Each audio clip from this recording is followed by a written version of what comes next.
ជំរាបសួរពុកម៉ែបងប្អូនពូមីងថ្ងៃនេះនឹងខ្ញុំនឹងក្រុមការងារបានចុះមកពិនិត្យស្រូវ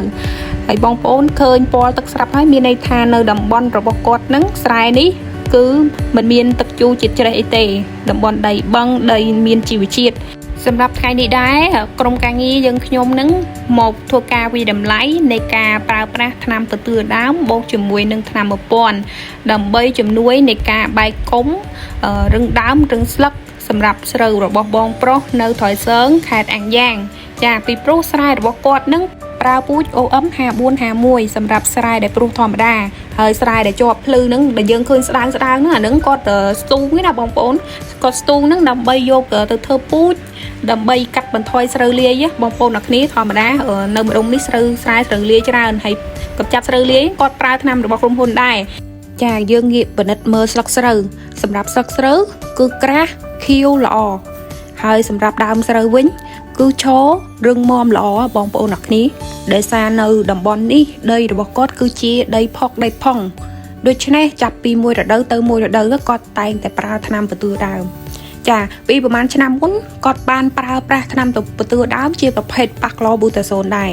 ប៉ុន្តែគាត់បដូរមកជាប្រើយូនីកូណាសូននៅក្នុងដប D4 របស់ក្រុមហ៊ុនកសិកម្មវិសាងដោយសារសារធាតុយូនីកូណាសូលនេះវាមិនមានការប៉ះពាល់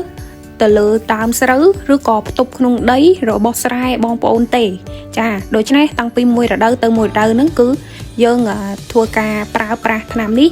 គឺមានសុវត្ថិភាពចាបងប្អូនថ្ងៃនេះខ្ញុំមកពីនៅស្រែប៉ុន្តែចៃដន្យអីថ្ងៃនេះគេបូមទឹកចូលហើយបូមទឹកឡើងពេញស្រែដល់អញ្ចឹងទៅมันអាច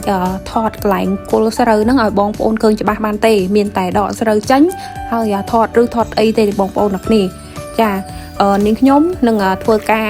ដកស្រូវចេញដើម្បីឲ្យបងប្អូនឃើញអំពីឫសស្រូវពេលដែលប្រើប្រាស់ថ្នាំអូហ្គានិក D1 បុកជាមួយនឹង D4 ថ្នាំបន្ទឿដើមកាត់បន្ថយកម្ពស់ជួយឲ្យបែកគុំល្អចាសម្រាប់ពូជ5451បងប្អូននេះដោយសារមានទឹកពេញបានងាយដកបងប្អូនបើសិនស្នួតទឹកហ្នឹងគឺងាយដកទេ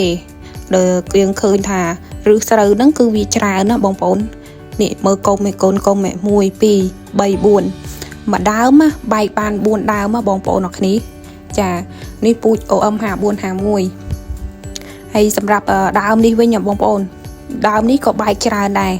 ចាខ្ញុំដកមកហ្នឹង3ដើមហ្នឹងគឺវានៅជិតគ្នាចាដល់ចឹងទៅដកចេញមកគឺវាជាប់គ្នាអញ្ចឹងហ្មងចាយើងអត់បានដឹងថាវាបែកគុំបានប្រមាណទេដោយសារថ្ងៃនេះក៏គេបូមទឹកឡើងពេញស្រែយកហ្មងបងប្អូនដល់អញ្ចឹងទៅយើងមិនដឹងថាស្រូវហ្នឹងវាបែកប្រមាណទេតាតតែដកចាញ់បានដឹងហើយសម្រាប់ដើមនេះបងប្អូនរាប់មើលទៅបែកចូលរហូតដល់6ដើមចាមួយគ្រាប់បែក6ដើមបងប្អូនអត់ស្ដាប់ច្រឡំទេចាពូជ OM 5451មិនត្រឹមតែបែកគុំល្អទេយើងឃើញដើមវាក៏ស្តៀងគ្នាដែរបងប្អូនដោយសារមានដើមខ្លះហ្នឹងវាទៅតែបែកចេញបន្តទៀតចាហើយសម្រាប់កូនគុំទូចហ្នឹងថ្ងៃក្រោយពេលដែលម្ចាស់ស្រែគាត់កាត់ទឹកហ្នឹងខ្ញុំជឿថាវានឹងបែកធំជាងនឹងទៀតដោយសារពេលដែលកាត់ទឹកហ្នឹងឬវាចាប់ផ្ដើមចាក់ចូលជ្រៅចាហើយកូនគុំហ្នឹងវាចាប់ផ្ដើមលះឡើងបងប្អូនអរគ្នាពេលដែលកាត់ទឹកបងប្អូនចង់បែកគុំបានល្អហ្នឹងត្រូវតែមានពេលវេលាកាត់ទឹកចាឥឡូវយើងងាកមកមើលនេះវិញបងប្អូនឃើញឫសស្រូវចាឫសគឺឫសច្រើនមែនតើណាបងប្អូនចាស្រូវ24ថ្ងៃឬស្រូវគឺច្រើនមិនត្រឹមតែប៉ុណ្្នឹងទេយើងឃើញថាមានកូនតសាយឬច្រើនទៀតដោយតែខ្ញុំបានរៀបរាប់ជូនទៅដល់បងប្អូនឲ្យបានជ្រាបហើយជាធម្មតាស្រូវបើចង់ឲ្យវាលូតលាស់បានល្អពេលដែលយើងបាក់ជីទៅហ្នឹងវាត្រូវតែមានកូនតសាយច្រើនចាដរាបណាដែលមានកូនតសាយច្រើនហើយឬច្រើនវានឹងស៊ីជីបានច្រើនណាបងប្អូនអរគ្នាបងប្អូនត្រូវតែចំណាំទុកនៅក្នុងចំណុចមួយនេះចាដូច្នេះបងប្អូននៅវៀតណាមគាត់តែងតែប្រើប្រាស់ថ្នាំបំពន់រំញោចឬឲ្យបែកឬបានច្រើនពេលដែលបាជីទៅហ្នឹងគឺស្រូវអាចស៊ីជីបានច្រើនស្រូបយកសារធាតុបំពន់ហ្នឹងបានច្រើនដើម្បីជំនួយនៃការលូតលាស់ចាហើយកាត់បន្ថយនៃការចំណាយរបស់បងប្អូន នាងខ្ញុំក៏បានពិនិត្យជំងឺហើយនឹងសត្វល្អិតចាសម្រាប់សត្វល្អិតនេះយើងឃើញស្នាមនេះគឺស្នាមពងរបស់តកូវចាក់ដើមចាប៉ុន្តែយើងឃើញវាបាត់ហើយនៅក្នុងស្រែក៏អត់មានតកូវចាក់ដើមមួយណាដែរហើយសម្រាប់សត្វល្អិតផ្សេងក៏អញ្ចឹងដែរបងប្អូនហើយសម្រាប់ជំងឺប្រឡាស់អីហ្នឹងគឺវាឃើញកើតស្នាម1 2និយាយទៅតិចណាស់អត់ឃើញទេបងប្អូនដោយសារគាត់បាញ់ការពារតែមួយវគ្គសតហើយគាត់ប្រើបរិមាណបាញ់ការពារហ្នឹងគឺតិចបងប្អូនអ្នកនេះគាត់ប្រើដោអូង VS កញ្ចប់25ក្រាមហ្នឹងគាត់ប្រើតែ8កញ្ចប់ក្នុងមួយហាត់ទេចាគាត់បាញ់ការពារប្រើតែ8កញ្ចប់គាត់សម្រាប់តកូវមូស្លឹកហ្នឹងនៅក្នុងស្រែរបស់គាត់ក៏មានដែរប៉ុន្តែមានតិចហើយគាត់បានប្រើប្រាស់ថ្នាំកម្ចាត់វាងាប់អស់ហើយណាបងប្អូនហើយខ្ញុំណែនាំឲ្យគាត់ប្រើប្រភេទEC ទៅវាធូរថ្លៃជាងប្រភេទ SC ហើយនឹង WG ដើម្បីកាត់បន្ថយនៃការចំណាយកុំឲ្យគាត់ចំណាយច្រើនពេកចាទោះបីក្រុមហ៊ុនរបស់យើងខ្ញុំនឹងក៏មានប្រភេទថ្នាំកម្ចាត់តកូវដែលមានប្រសិទ្ធភាពខ្ពស់ដែរប៉ុន្តែវាជាប្រភេទ WG ហើយនឹង SC អានឹងបាញ់ទៅវាល្អសម្រាប់ស្រូវប៉ុន្តែតម្លៃវារៀងថ្លៃជាងប្រភេទ EC បងប្អូនអ្នកនេះសម្រាប់ប្រភេទ EC ហ្នឹងយើងបាញ់ស្រូវតូចៗហ្នឹងស្រូវដែលកំពុងតែមានសុខភាពធម្មតាហ្នឹងគឺវាមិនមានការប៉ះពាល់អីទេកុំឲ្យតែស្រូវហ្នឹងកំពុងតែពុលសរីរាង្គពុលនៃសារធាតុជូរ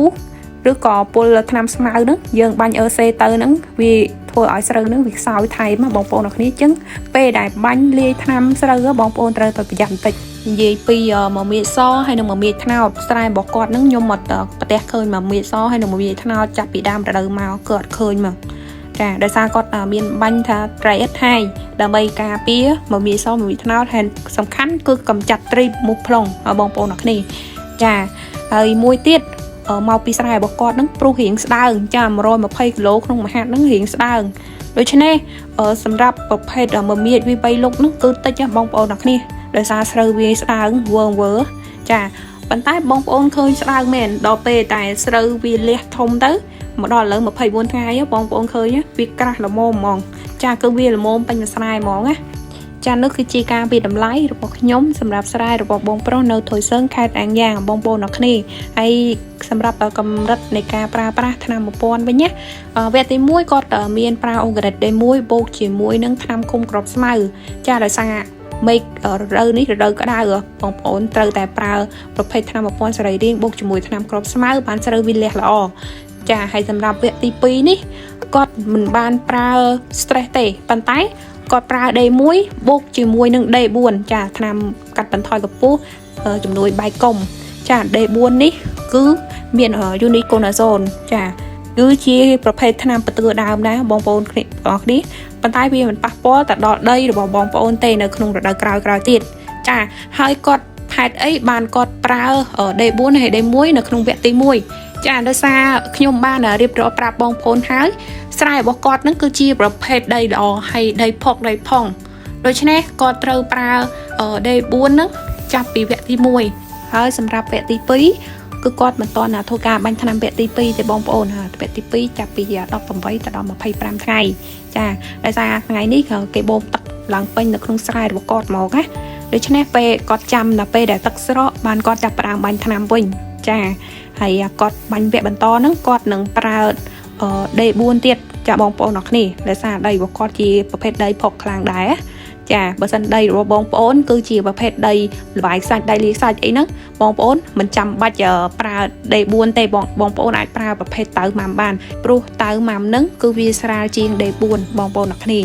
ចាហើយបងប្អូនសម្រាប់ចិត្តប្រើនៃប្រភេទថ្នាំមួយណាបងប្អូនត្រូវតែមើលស្ថានភាពស្រូវរបស់បងប្អូននិងប្រភេទដីទៅតាមតំបន់របស់បងប្អូនតើវាយ៉ាងណាទើបយើងសម្រាប់ចិត្តប្រើចាហើយការចែករំលែករបស់នាងខ្ញុំក៏សូមចាប់ត្រឹមនឹងដែរជួបគ្នាជាមួយបងប្អូននៅក្នុងវគ្គក្រោយៗទៀតចានៅក្នុងវគ្គក្រោយនាងខ្ញុំនឹងថតអំពីស្រែរបស់បងប្រុសហ្នឹងពេលដែលប្រើ D4 មួយវគ្គទៀតគឺវគ្គទី2ហ្នឹងជូនបងប្អូនឲ្យបានជ្រាបចា